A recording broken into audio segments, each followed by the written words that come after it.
So this was last night's Tesla semi-reveal, where they also did a surprise unveil of the Roadster. No, I'm kidding. This was actually from December 2017, when Tesla was the hottest, iconic everything. This was last night's reveal. As you can see, it started 20 minutes late, and then when it did start, 5 years ago. there was a little bit of a crowd. Nothing like 5 years ago.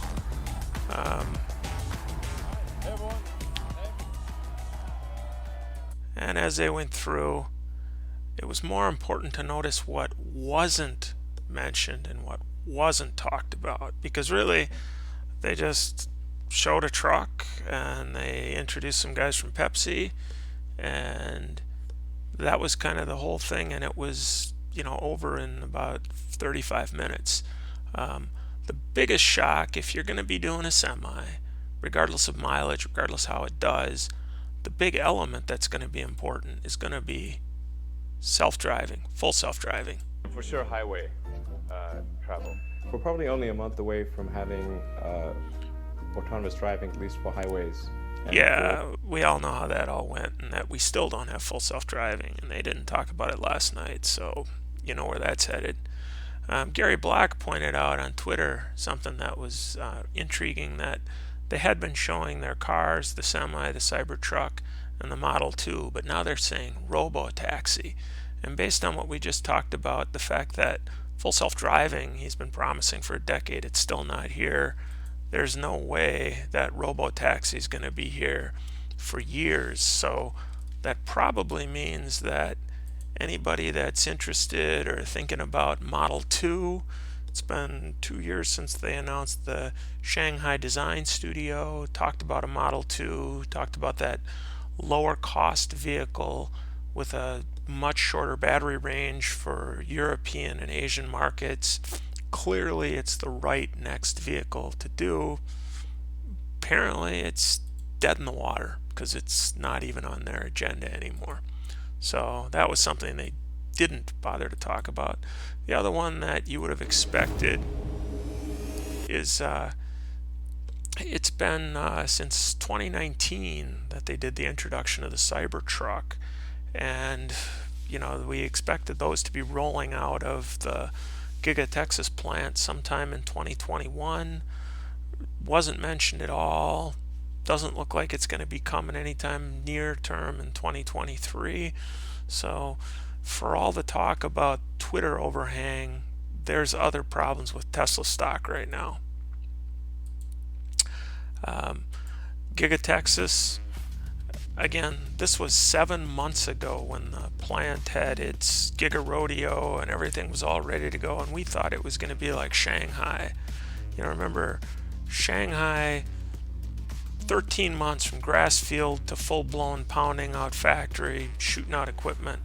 We really expected to see the Cybertruck and Model Ys, to nobody's belief, coming out of this factory at some time in 2021. Here we are, 2023 is about to start. There's a trickle of Model Ys coming out, but it's a trickle. I mean, they're still delivering Model Ys from Fremont into places like Florida, New York, and up and down the East Coast. So what's going on in Texas, not really sure, but it's not Twitter overhang that's got the stock down, ladies and gentlemen. There's something else going on. The other one is GigaBerlin.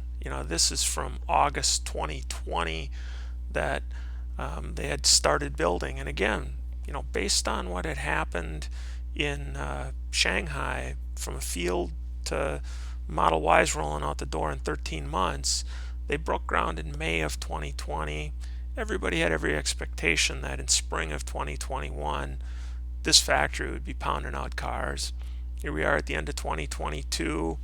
No Model 2, dabblings of Model Ys, but the hype right now is the number of Chinese produced Model Ys shipping to Europe from China. Germany's just not quite there yet. still not sure what's going on or why. Stock price is getting hammered. This is not Twitter overhang. The Twitter overhang factor, there is something to be said about it that could be real. If you've got a CEO who's an absolute car guy, and when he's not working on the cars and the production, he's out there driving the cars, racing, car guy through and through. Ford has a guy like that. Elon Musk, he did have a McLaren. He has been a bit of a car guy. He's the rocket guy. But, we all get to that point in life. He's earned it. I mean, everything he's done, Zip2, SpaceX, maybe it's time that he could take a step back. If you look, Farley's out there. You can order the Lightnings and you see them on the road. Cybertruck has missed its opportunity. Ford E-Transit is out there. You see them on the road. Tesla's not even talking about this. So maybe there's a Twitter overhang, but I don't think it's about Twitter. I think it's about a situation where you had a guy walk into a bar. Two engineers walk in a bar. Jim Farley, he has one drink and he leaves because he's got a car to race. The other guy walks in a bar, gets in a fight with AOC. She used to be a bartender, makes him look bad. He gets mad, decides to buy the bar, takes a leave of absence from his car company so he can tend bar. Where's this all headed? I don't know. But something's got to happen at Tesla, and it's got to happen pretty quickly. If you go back and look at the release last night, there used to be guys on stage like Franz or Straubel, and we knew who they were and we knew what was going on. Last night, the guy that was on stage with Elon, don't know who he was, didn't get introduced. Elon didn't share his name. Not to say that he's getting, cult of personality or whatever, but it's too big for one guy, especially if that one guy thinks his job is to go 10 bar over at Twitter. So there's some problems that need to be solved. Anybody that's telling you that last night's semi-release was this great big deal, sorry. And the fact that it can go 500 miles is just a function of battery size. These same Tesla fanboys, they used to laugh about Lucid bragging about its range just by putting in a humongous battery. That's all this is.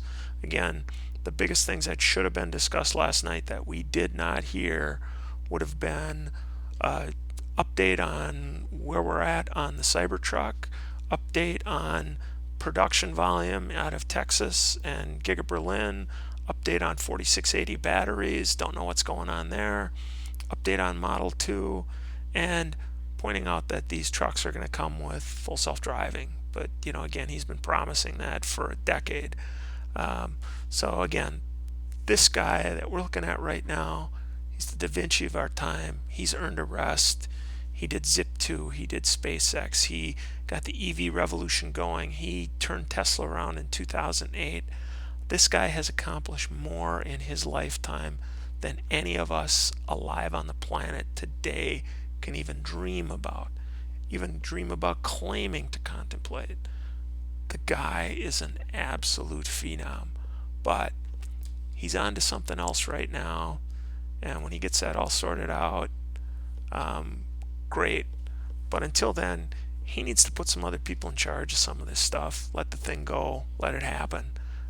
He's not driving. Let somebody else drive.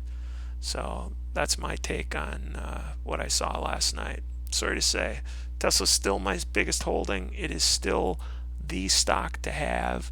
And again, going back to when you look at the Tesla semi-event from 2017, I want this company back. This is the company I invested in. This is the future. Time to quit screwing around with guys like David Sachs and Jason Kalkanis and the other money changers that he's hanging with over at Twitter. Time to get back with Franz and Straubel and the other engineers, coders, scientists. Make it happen. He can do it. He's got the ability to. He just needs to break out of this really weird funk he's in. Make it happen. Thanks. Subscribe.